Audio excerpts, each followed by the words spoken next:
So, magluluto tayo ngayon na nilagang baboy. Inagahan ko na yung pagluluto kasi dadalhin nyo ni Dada sa trabaho niya for lunch.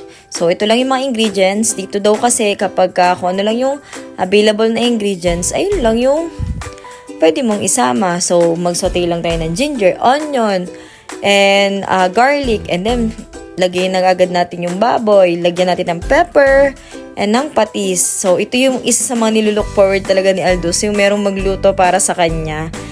And, syempre, dahil pagdating natin dito, naging Disney princess na tayo. Tagalaba, tagalinis, tagaluto. Pero okay lang naman kasi isa din yun sa mga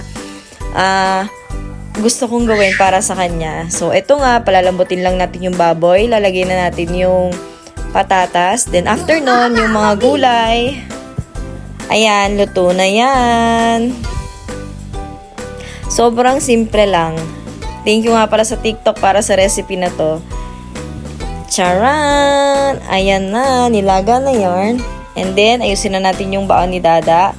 Yung kanin, yung ulam, at syempre, may pasaging.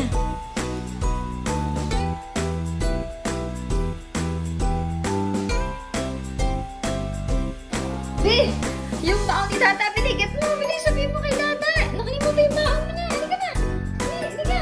Halika. Bilisan mo, bili. Halika na. Bili. Barbie yarn. Be, baon mo. Lunch, baon.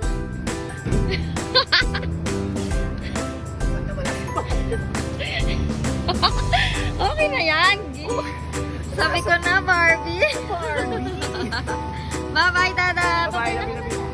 Papasok na ako. Sa Barbie, Abi. Sama, pakis.